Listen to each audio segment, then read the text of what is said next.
शहर हैदराबाद में आज क्राइम रिपोर्टर्स कमेटी ने meet the press programme director general of police Andhra Pradesh B Prasad Rao के साथ लगाया। मीडिया से बात करते हुए प्रसाद राव ने बताया कि आंध्र प्रदेश को अलग करने से तेलंगाना में नक्सलाइट्स का प्रॉब्लम होगा और इससे लड़ने के लिए पुलिस तैयार है। उनसे जब पूछा गया ऑल इंडिया मजलिस इत्तेहादुल मुस्लिमीन के एमएलए अकबरुद्दीन अवैसी के अटैक पर, उन्होंने बताया कि इन्वेस्टिगेशन पूरी हो चुकी है, जल्द से जल्द बाकी के भी केसेस को और इन्वेस्टिगेशंस को निपटा लिया जाएगा।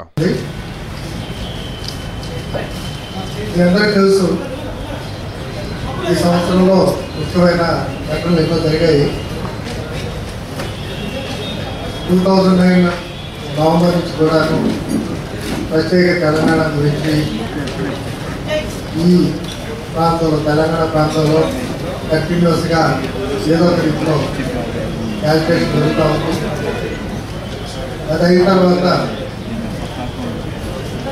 ఈ సంవత్సరం జూలై 30వ తారీఖున ఈ క్యాబినెట్ నోటు ప్రవేశపెట్టడంతో ఈ స్టేట్ బైఫర్కేషన్ సంబంధించి సీమాంధ్ర ప్రాంతంలో పెద్ద ఎత్తున యాజిటేషన్ జరగడం అది ఇప్పటికి కూడా జరుగుతూనే ఉంది. సో ఈ పరిణామాల దృష్ట్యా రాష్ట్రంలో కంటిన్యూస్గా మనకి యాజిటేషన్ తర్వాత అనిశ్చిత పరిస్థితి కొనసాగుతూ అడ్మినిస్ట్రేషన్కి అంటే అవుతున్నా కానీ అంత తృప్తికరంగా లేదని చెప్పుకోవాలి. ముఖ్యంగా ఇంత అవాంతరాలు ఉన్నా కానీ జూలైలో పంచాయతీ ఎలక్షన్స్ సజావుగా నడుపుకోవడం ఒక గొప్ప విజయంగా పోలీస్ శాఖకు సంబంధించి నేను భావిస్తున్నాను. సో ఇన్ని major law and order problems ఉన్నాయి కానీ ఇంత కంటిన్యూస్ యాజిటేషన్ ఉన్నా కానీ ఈ యాజిటేషన్ని పోలీసు వారు ఎంతో సమయంతో హ్యాండిల్ చేయడం అనేది చాలా సంతోషకరమైన విషయం. ఒక రకంగా చెప్పాలంటే పోలీస్ యాక్షన్లో ఏ వ్యక్తి మరణం పొందకుండా జాగ్రత్త చూసుకోవటం, non legal methods of controlling the agitation అనే పద్ధతిలో పోలీసులు వ్యవహరించడం చాలా సంతోషించారు విషయం. ఈ విషయాన్ని గత మొన్న డీజీపీస్ కాన్ఫరెన్స్లో ఢిల్లీలో జరిగినప్పుడు కూడా ఆంధ్రప్రదేశ్ పోలీస్ యొక్క పాత్రని వాళ్ళు శ్లాఘించడమే కాకుండా దాని గురించి మిగతా ఆఫీసర్స్కు వివరించే అవకాశం నాకు ఇచ్చారు ఆ సభలో.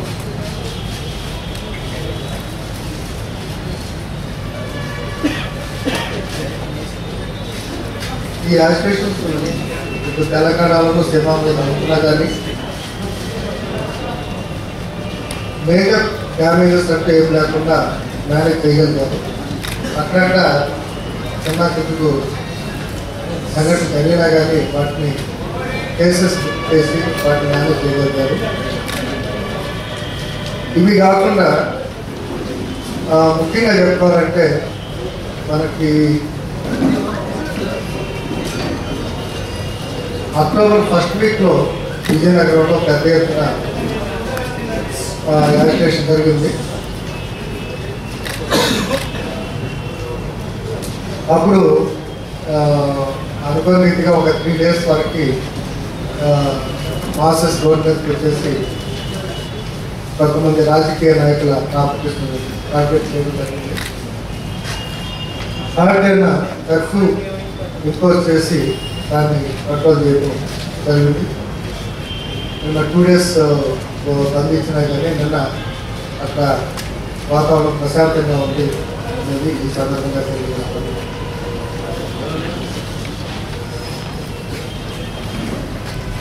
మొత్తం ఈ యాజిటేషన్లో సుమారు వేరియస్ కేసెస్ సందర్భాల్లో సుమారు 450 కేసెస్ బుక్ చేయడం జరిగింది.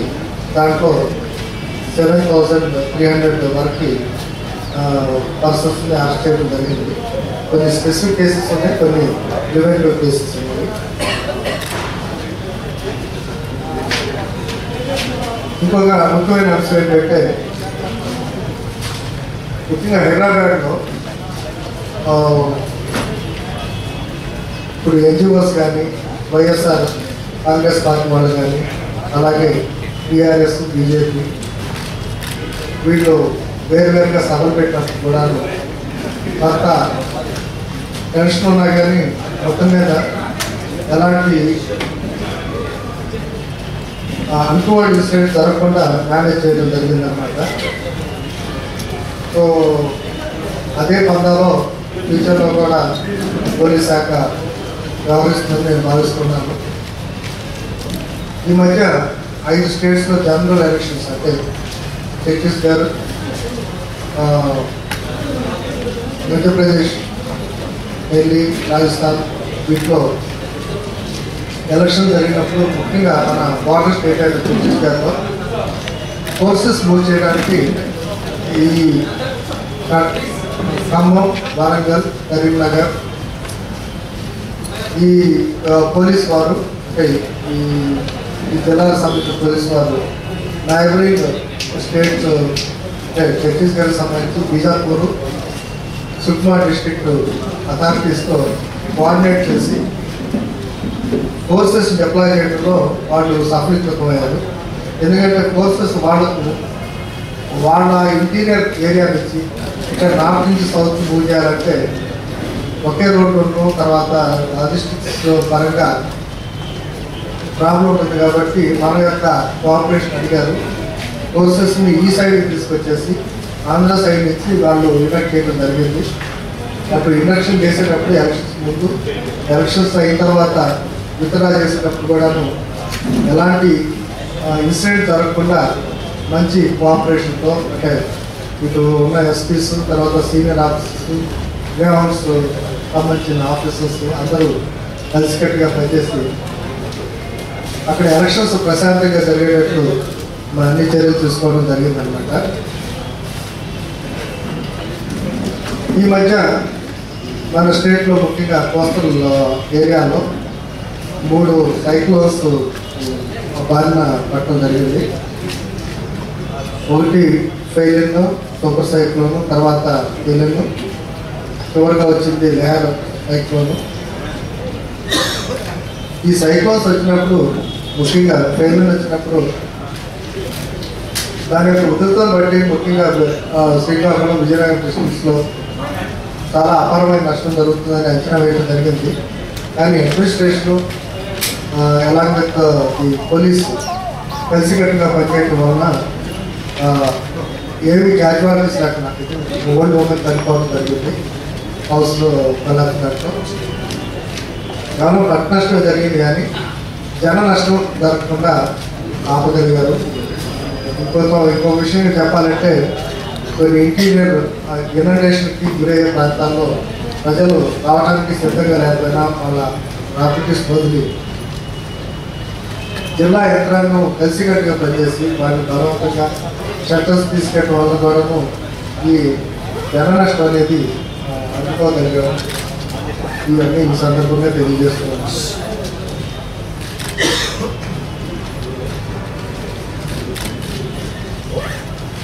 అక్టోబర్ 1st వీక్లో అంటే 5న పుత్తూరులో అల్లమా సంబంధించిన ఇతర క్యాడర్స్ని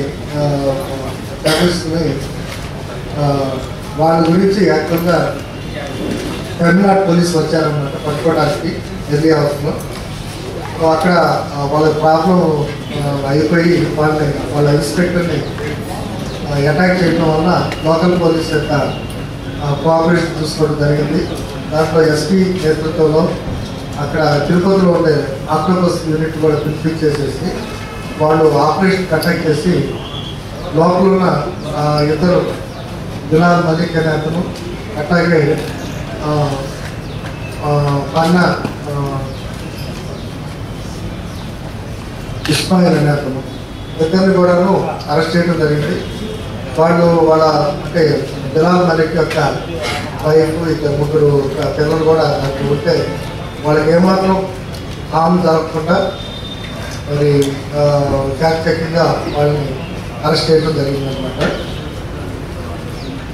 తర్వాత ఇంకొక ముఖ్యమైన సంఘటన ఏంటంటే 30th అక్టోబర్న మహబూబ్నగర్ జిల్లాలో పాలెం బతుకొండ మండలంలో పాలెం విలేజ్ దగ్గర ఎన్ఏవర్స్లో ఒక ప్రైవేట్ ఓలో బస్సు ప్రమాదానికి గురై దాంట్లో ఎర్లీ అవర్స్లో అంటే 5 o'clock ఆ ప్రాంతంలో 45 ప్యాసింజర్స్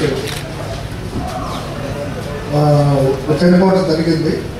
ఎందుకంటే దాని ఇద్దరులో ఉండటం వలన వారికి చేరుకొని బయటకు వచ్చే లోపలే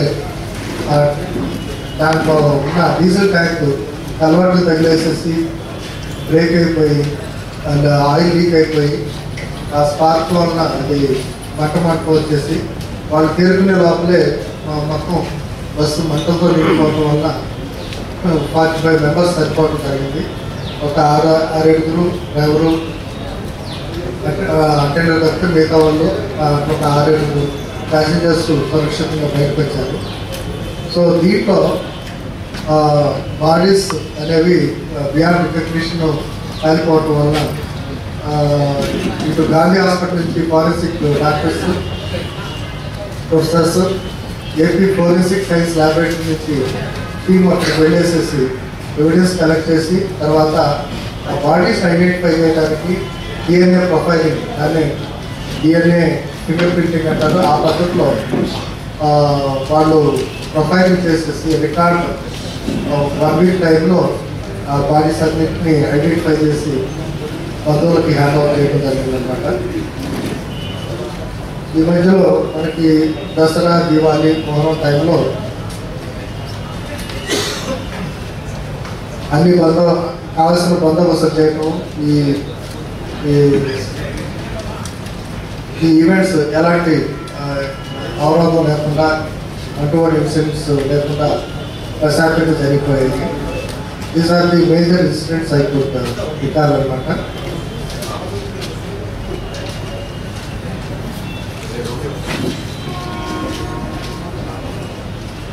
ఈ మధ్య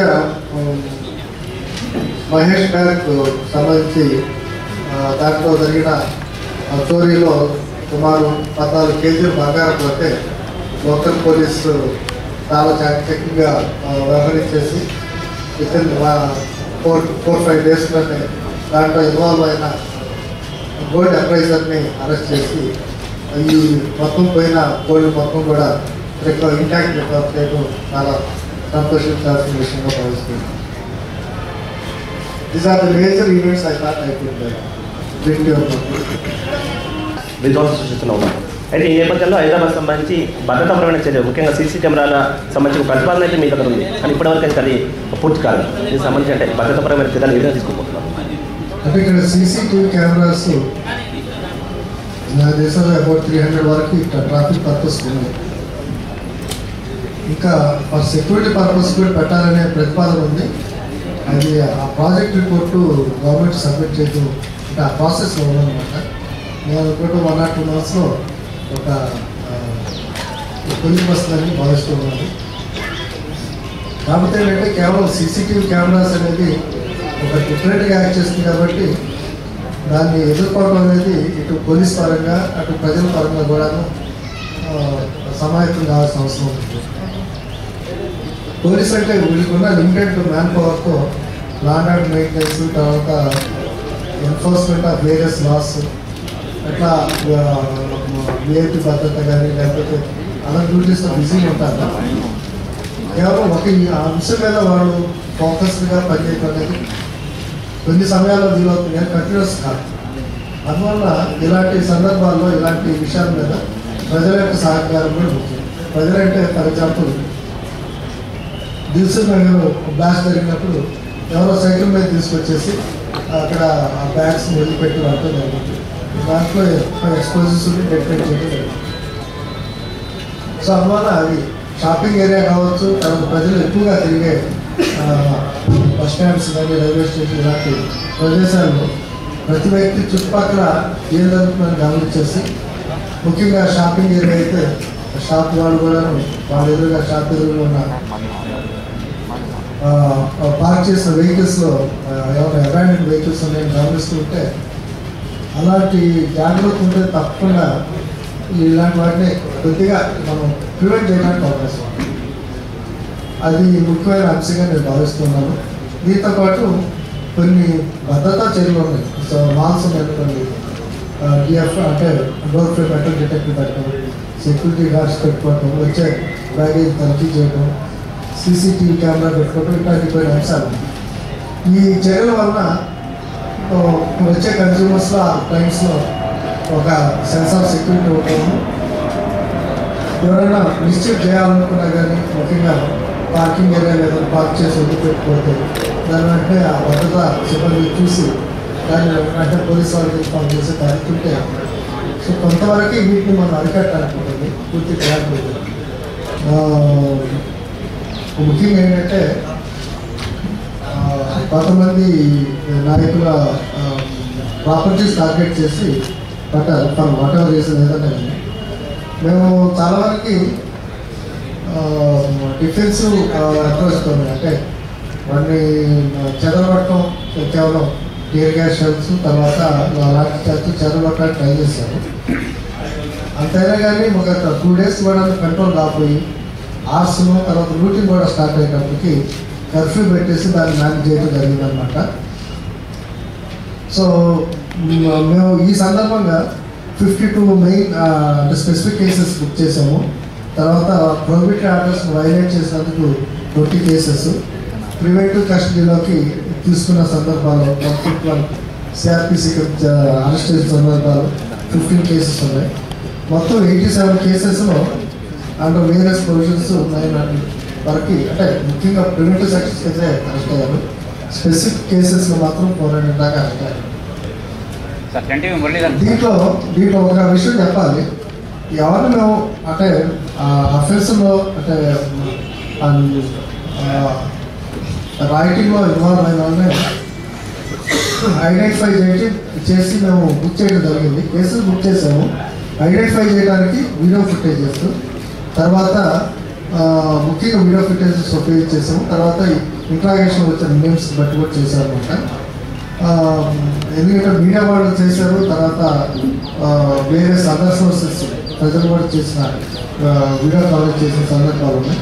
వీటన్నిటిని బట్టి కూడా మేము వాటిని ఐడెంటిఫై చేసి చేసాం. లేకపోతే ఒక రోజు అయితే 5,000 నుంచి 10,000 దాకా కూడా రోడ్డు మీదకి వచ్చేసి రైటింగ్లో పార్టిసిపేట్ చేసాం. మేము ఆ లెవెల్లో మేము అరెస్ట్ చేయలేదు. మొత్తం కలిపి స్పెసిఫిక్గా ఐడెంటిఫై చేసాము. విత్ ప్రాపర్ ఎవిడెన్స్ అన్ని కేసెస్ బుక్ చేసి ప్రాసెస్ చేశారనమాట. సో అందువల్ల ఇప్పుడు విజయనగరంలో ప్రశాంతం నెలకొని ఉన్నాము మేము భావిస్తున్నాం. Sir Prasanna Kumar sir most wanted మాజీ నక్సలైట్ నయీం మన దేశంలో ఉన్నారా? అయితే ఇతని కేసుకు సంబంధించి సిబిఐకి మన ఏపీ పోలీస్ సహకరించడం లేదని ఆరోపణ. అంటే నయీం అండర్ గ్రౌండ్లో ఉన్నారనేది అందరికి తెలిసిందే. సో స్పెసిఫిక్ కేసెస్ సంబంధించి ఇన్వెస్టిగేషన్ జరుగుతుంది. అతన్ని ట్రాక్ చేయడానికి కావాల్సిన అన్ని చర్యలు చేపడుతున్నాను ఈ సందర్భంగా మనం చేస్తున్నాం. సో ఒకసారి అండర్ గ్రౌండ్లో ఉన్నారని ట్రాక్ చేసి అప్డేట్ చేయడం చాలా టైం పడుతుంది. ముఖ్యంగా అతనికి నక్సలైట్ బ్యాక్గ్రౌండ్ ఉంది కదా.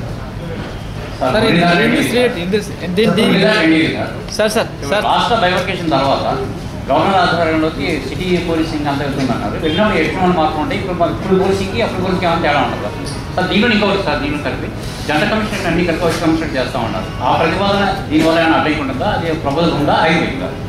ఇప్పుడు హైదరాబాద్ సైబరాబాద్ని కంబైన్ చేసే ప్రతిపాదన అంటూ ఇప్పుడు ఏం లేదు. ఒకప్పుడు ఆ తెర మీద వచ్చింది, ప్రస్తుతానికి అయితే లేదని చెప్పాలి. రెండో విషయం ఏంటంటే ఈ కమిషనరేట్స్ మీద జిహెచ్ఎంసీ పరిధిలో వచ్చే పోలీస్ వ్యవస్థ పైన గవర్నర్ గారి పర్యవేక్షణ ఉంటుందనే విషయం మీద అది పేపర్లో చూడటం, తర్వాత క్యాబినెట్ అంటే బైఫర్కేషన్ బిల్లు క్యాబినెట్ ఆమోదించిన దాంట్లో ఉందనేది ఆ డీటెయిల్స్ మేము చూడాలి.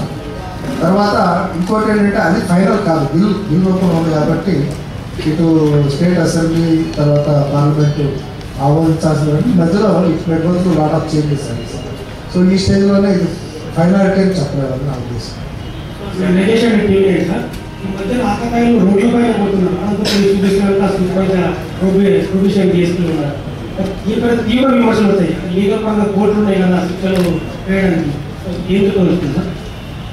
అది ఆ విషయం ఆ రోజే ప్రెస్ నన్ను అడిగారు. అంటే అక్కడ బొత్తికాలో ప్రొబేషనరీ డిఎస్పీ ఇన్వాల్వ్ అయింది. సో వెంటనే ఆమెను అక్కడి నుంచి తీసేసి గ్రౌండ్స్కి ట్రైనింగ్ అటాచ్ చేశాము. వాళ్ళ యంగ్స్టర్స్ ఏంటంటే ఏదో ప్రజలు అంటే అక్కడ చాలా ఈ పోగైపోయి జనం పోగైపోయి గొడవ చేసేటప్పుడు నుంచి ఫెల్ ఫర్ దట్ ట్రాప్ అన్నమాట. ఏదేమైనా కానీ లా ఎన్ఫోర్స్ చేయాల్సిన పోలీస్ ఆఫీసర్స్ అంటే లాని వాళ్ళ చేతిలో తీసుకోవటం అనేది పద్ధతి కాదు. పద్ధతిలోనే లాని ఎన్ఫోర్స్ చేయాలని ఈ సందర్భంగా చెప్తున్నాను.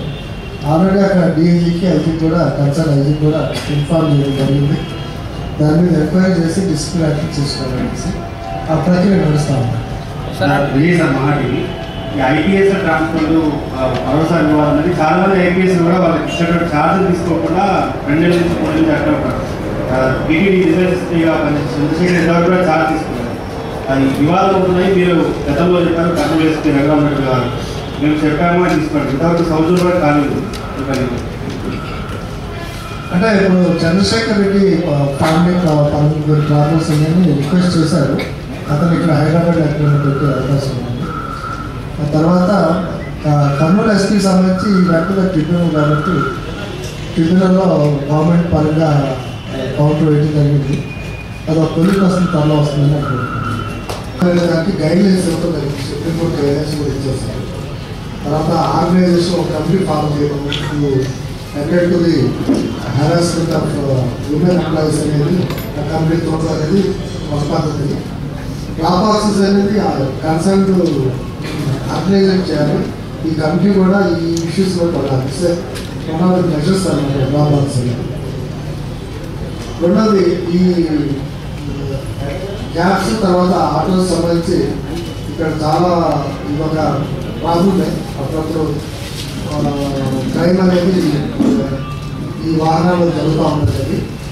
సో అందువల్ల ఈ మధ్య సైబరాబాద్లో స్టార్ట్ చేశారు. ఆల్ క్యాబ్స్ని ఆటోస్ని పోలీస్ వాళ్ళు రిజిస్టర్ చేసి ఆ రిజిస్ట్రేషన్ నెంబర్ అక్కడ డిస్ప్లే చేయాలి. సో దట్ ఆ రిజిస్ట్రేషన్ నెంబర్ ఉన్న వాటినే ప్యాసింజర్స్ ఉపయోగిస్తే సెన్స్ ఆఫ్ సెక్యూరిటీ ఉంటుంది. తర్వాత దాని వెనకాల బోర్డు కూడా ఉంటుంది, రిజిస్ట్రేషన్ నెంబర్ ఆఫ్ వెహికల్, తర్వాత డ్రైవర్ పేరు, అదర్ పర్టికులర్స్ ఉంటాయి. కాబట్టి నోట్ చేసుకోవడానికి తర్వాత సెల్ ఫోన్లో వీడియో తీసి ఫ్రెండ్స్కి పంపించడానికి కూడా వీలు అవుతుంది. అట్లా కొన్ని ఇంకోటి ఏంటంటే ఈ స్టార్ట్ తీసుకోవాలి.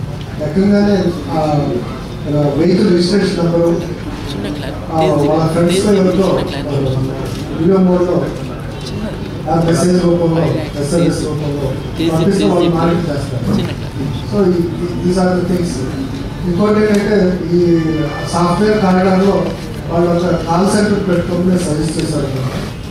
దానివల్ల యూనిక్ నెంబర్ ఉంటే ఎనీ కేస్ ఏ సందర్భంలో ప్రాబ్లం ఉంటే దాని వెంటనే ఆ నెంబర్ ఫోన్ చేస్తే అక్కడున్న కాల్ సెంటర్లో ఉన్న వ్యక్తులు తర్వాత దాంట్లో ఒక పోలీస్ ఆఫీసర్ పెట్టాలి. వీళ్ళు మానిటర్ చేస్తారు. పోలీస్ ఫండ్ నుంచి 5 లక్షల రూపాయలు ఇచ్చారు.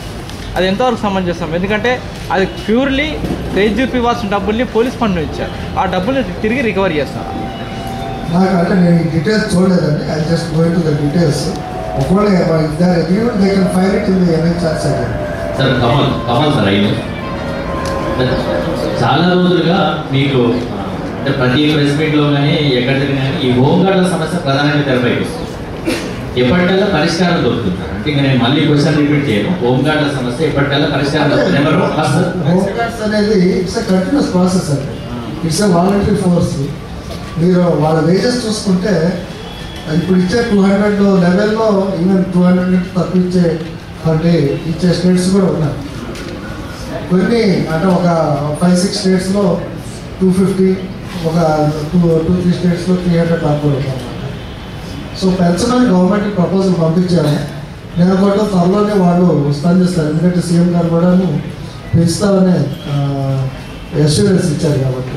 మరి హైదరాబాద్లో ఐఎస్ఐ యాక్టివిటీకి సంబంధించి ఏ విధమైన ఇన్పుట్ సార్? ప్రజెంట్ ఇన్పుట్స్ ఎట్లా ఉన్నాయి? అంటే ఇన్పుట్స్ పీరియాడిక్గా వస్తూ ఉంటాయి. దానికి తగ్గట్టు local police, commissioner of police Hyderabad స్పందిస్తూ ఉంటారు. సో ఇక్కడ అంటే హిస్టారికల్గా హైదరాబాద్ అనేది టెర్రరిస్ట్ యాక్టివిటీస్కి అంటే ఆస్కారం ఉన్న ప్రదేశంగా కావాల్సిన చర్యలు ఎప్పుడు చేపడుతుంటారు.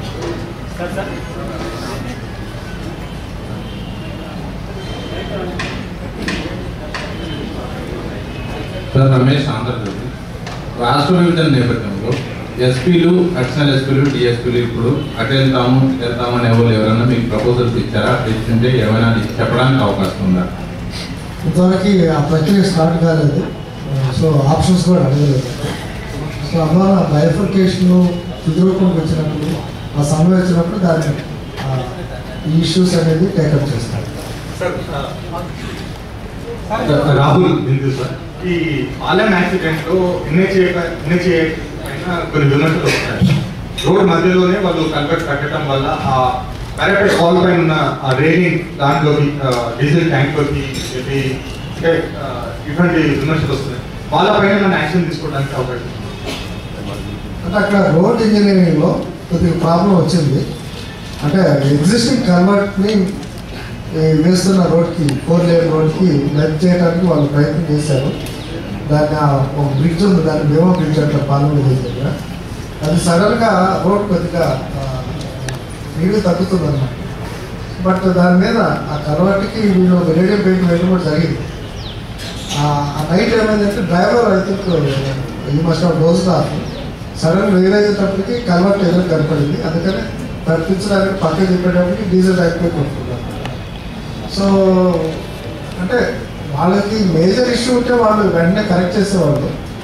డ్రైవర్ ఎలర్ట్గా ఉండాలనే ఉద్దేశంతో వాళ్ళు ఆ చర్యలు చేపట్టారు.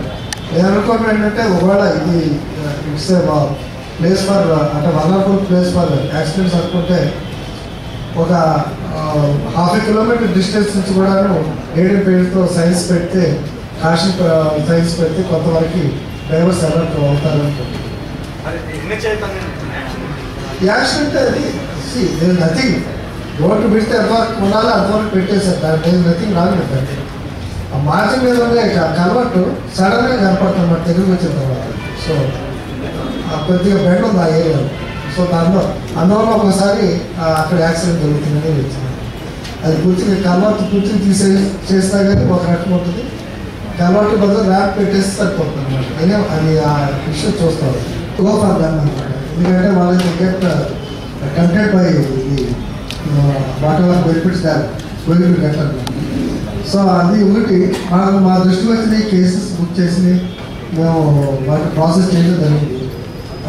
ఇటు ప్రకాశంలో ఒకటి జరిగింది నాకు తెలిసిన వారికి.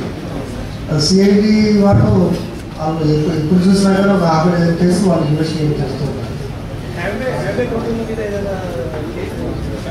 అందరి మీద బాగా చేశారు. సిఐడి వాళ్ళు చేశారు. ఈవెన్ అవుట్ సైడ్ స్టేట్ కూడా కొన్ని అరెస్టులు చేశారు అనమాట. అంటే ఎంతమంది ఎన్ని కేసులు ఎంతమంది అరెస్ట్ చేసి తెలియదు కానీ బట్ వాళ్ళ మీద నెక్స్ట్ చర్యలు చేపట్టారు. ఈ స్టేట్లోనే అది చేయడం జరిగింది.